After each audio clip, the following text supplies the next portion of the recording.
Whoa. Tubers, how you doing? All right. Well, I'm going to try to do this in a one-shot video because those are always my favorite and the easiest to do and upload. Okay, so what's the problem? Well, when the weather's nice, morning and the evenings, I like to leave my doors, windows, everything open. And of course, I've got a dog, Biscuits. Well, occasionally I've been getting things from mice, snakes, squirrels, birds, coming in, flying in, running, crawling into the house. And so that's my problem. Let's talk about indoor varmint hunting, okay? Now, there's two classifications for indoor varmint hunting. There's small game, and that's all of the animals I've mentioned. It's pretty much anything squirrel size or smaller, your small game varmint hunting. Now, your big game is if you get a raccoon, a possum, hell, deer, bear, Bigfoot. If it comes in your house, then you've got to step up your, what you're shooting with. But for small game, because you really don't want to tear up your house, low power. Listen, when you step up to big game, and that's the whole category, start with a 22 short. That'll kill most anything. And if you actually hit it, boom, you're not even going to damage your floors and your walls. Oh, I should also mention in the small game varmint hunting category is bats. I have shot bats before. So, my old favorite for doing this kind of small game varmint hunting was one of those spring-loaded BB guns. It's perfect. Doesn't tear up the walls.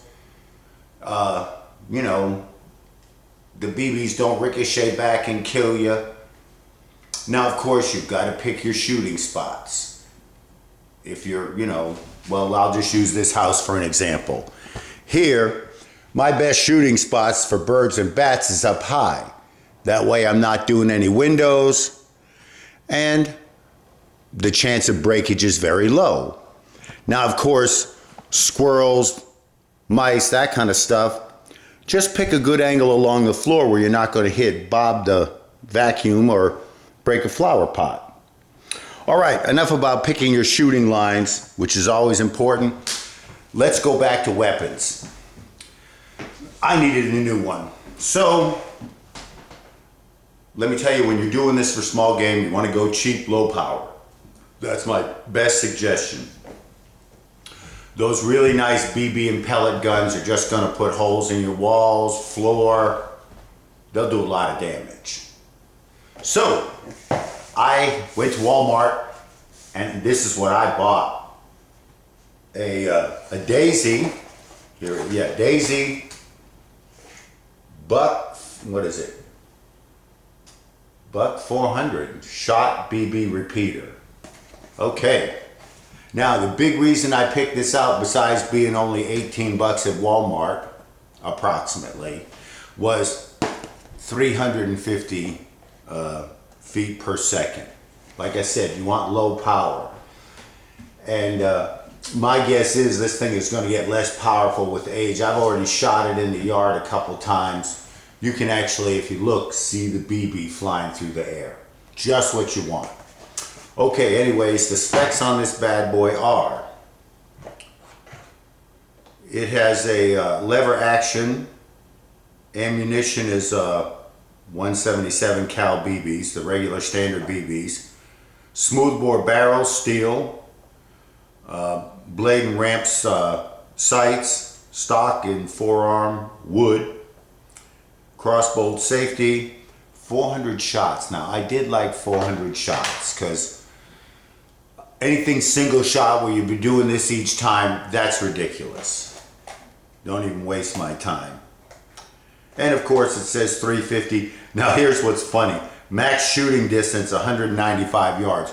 You'd have to be firing it up in the air with the wind blowing behind you. Because when I shoot this thing, I'd say, if you're level out shooting, you're lucky if it doesn't drop to the ground in 50 yards. Overall length is 29 inches. This is the kid's gun. Weight, 1.6 pounds. Yeah, there's nothing to this thing.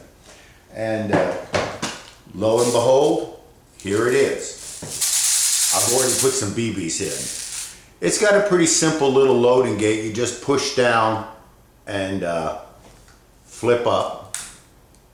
There it is. And the BBs just pour right in. It has some kind of BB indicator here where you can actually see if you've got BBs in the magazine. And very simple. The safety, just like any regular gun, cross bolt. Red means you're ready to fire. And the only thing you got to remember with these little bad boys is give it a full cock. Now this thing's locked, loaded, and ready to shoot. So, let's go outside.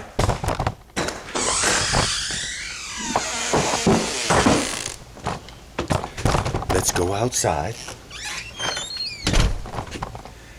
And I'll tell you what. Let's see, can we see that ladder?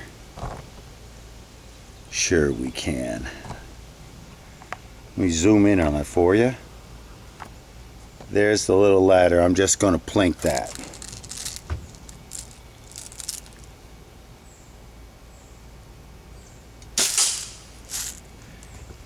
Accuracy is very good. If you look close, you can see that tag at the top of the ladder. I was easily able to hit that.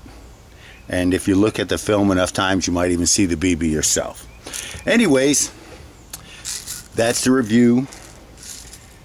It's not a bad little, you know, it really is a gun. Don't kid yourself, okay? This is not a toy. If you look close, I mean, they've done a nice job making this. They've actually, where is it? I don't know where I am. Oh, I'm still zoomed in, that's why. Okay. Yeah, this is not a toy. You can see they've actually, it looks like a crown in the barrel, but if you look inside, you can see the steel insert for the barrel. And it's not flimsy.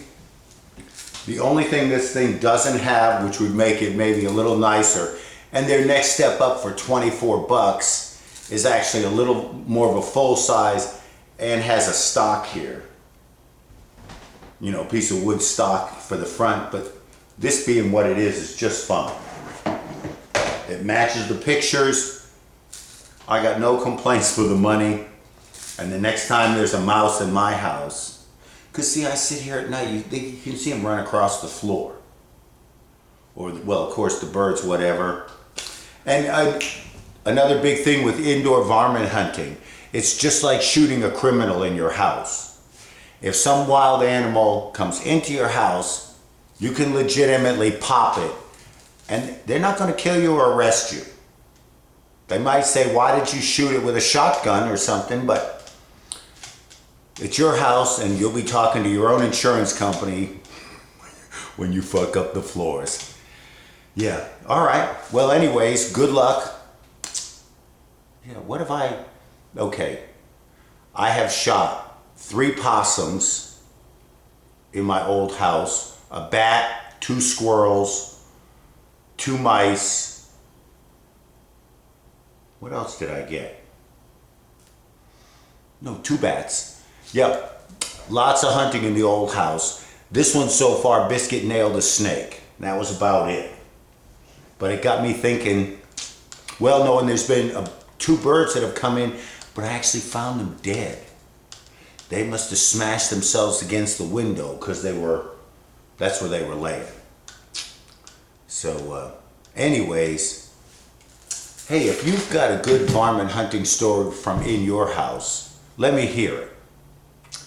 My possums were living behind the bathtub.